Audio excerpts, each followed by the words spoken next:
امینیہ T V کے ناظرین السلام علیکم۔ ناظرین، شیخ سعدی کا نام تو آپ نے ضرور سنا ہوگا۔ شیخ سعدی آج سے تقریباً 800 برس پہلے ایران کے شہر شیراز میں پیدا ہوئے۔ آپ اپنے دور کے بہت بڑے معلم مانے جاتے تھے۔ آپ کی 2 کتابیں گلستان اور بوستان بہت ہی زیادہ مشہور ہیں۔ ناظرین، شیخ سعدی کے والد کی وفات آپ کے بچپن میں ہی ہو گئی تھی۔ اپنی جوانی میں شیخ سعدی نے غربت اور سخت مشکلات کا سامنا کیا اور بہتر تعلیم کے لیے آپ نے اپنے آبائی شہر کو حیدرآباد کہا اور بغداد تشریف لے آئے۔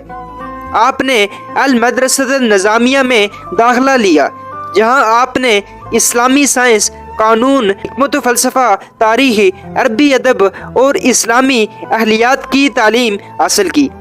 شیخ سعدی نے جامعہ نظامیہ سے فارغ ہونے کے بعد متعدد ملکوں کی سیاحت کی۔ وہ شام، مصر، عراق، اناطولیہ بھی گئے، جہاں بڑے شہروں کی زیارت کی، لوگوں سے بھرے پر رونق بازار دیکھے، اعلیٰ درجہ کے فنون لطیفہ کے نمونوں سے محظوظ ہوئے اور وہاں کے علماء اور فنکاروں سے ملاقاتیں کی۔ آخرکار وہ جہادی صوفیوں کے ایک گروہ میں شامل ہو گئے جو صلیبی جنگوں میں شریک تھا۔ ان کے ساتھ مل کر انہوں نے جنگیں لڑی۔ ایک ایسی ہی جنگ میں وہ جنگی قیدی بنے اور 7 سال تک اسی کیفیت میں گزارے اور ایک غلام کی حیثیت سے وہ خندقیں کھودنے کے کام پر متعین کیے گئے۔ تاہم بعد میں مملوکوں نے تعاون ادا کیا تو جنگی قیدیوں کو رہا کر دیا گیا، جن میں شیخ سعدی بھی شامل تھے۔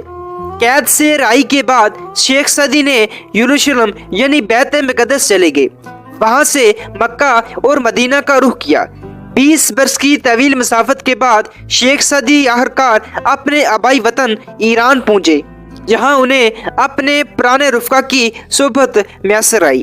خراسان میں ان کی ملاقات ایک ترکی امیر تغرل سے ہوئی، جن سے بہت جلد گہری دوستی ہو گئی۔ وہ شیخ سعدی کو ساتھ لیے سندھ گیا، جہاں انہیں پیر پتر سے ملنے کا موقع ملا، جو ایرانی صوفی شیخ مروندی کے پیروکار تھے۔ اس سفر میں وہ برصغیر بھی آئے اور وسطی ایشیا کے ممالک کی بھی سیر کی، جہاں وہ منگول حملوں سے بچے رہنے والے مسلمانوں سے ملے۔ یہی تغرل بعد ازاں جس سے آپ کی ملاقات ہوئی تھی، بعد میں سلطنت دہلی کی ملازمت میں داخل ہو گیا اور اس نے شیخ سعدی شیرازی کو بھی اپنے ہاں مدعو کیا۔ شیخ سعدی جو ثقافتوں کی رنگ رنگی کے شائق تھے، اسی دعوت پر لبیک کہتے ہوئے چل پڑے اور دہلی اور گجرات میں جا کر رہے۔ اس دور میں انہیں سومناتھ کی تاریخی مندر کی سیر کا بھی موقع ملا۔ ناظرین کرام، شیخ سعدی بہت ہی دانا اور عقل مند انسان تھے۔ شیخ سعدی نے بہت سی کتابیں تصنیف کی، جن میں سے گلستان بوستان کو زیادہ شہرت ملی، مگر ان کے علاوہ عربی قصیدے، قافیے، غزلیات اور کئی نظمیں لکھی۔ شیخ سعدی چھوٹی عمر کے تھے کہ ایک دفعہ اپنے والد صاحب کے ہمراہ عید کی نماز کے لیے جا رہے تھے کہ لوگوں کی بہت بھیڑ تھی، اس لیے ان کے والد نے انہیں نصیحت کی کہ دیکھو بیٹا، میری انگلی نہ چھوڑنا، ورنہ رش اور بھیڑ میں گم ہو جاؤ گے۔ لیکن راستے میں ننھے سعدی نے والد کی انگلی چھوڑ دی اور کھیل کود میں مصروف ہو گئے۔ کھیل سے فارغ ہو کر جب والد کو قریب نہ دیکھا تو خوف کے مارے رونے لگے۔ اتنے میں والد بھی انہیں ڈھونڈتے ڈھونڈتے وہاں آ گئے۔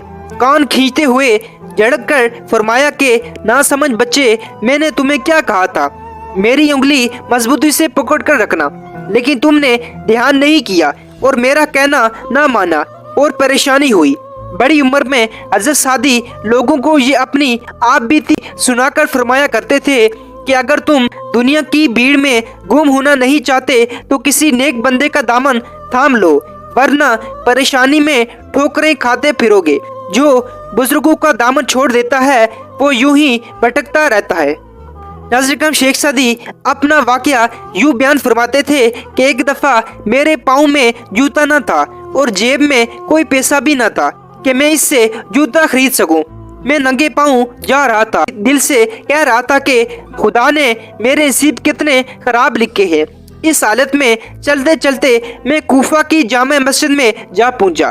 وہاں ایک آدمی کو دیکھا جس کے پاؤں ہی نہیں تھے۔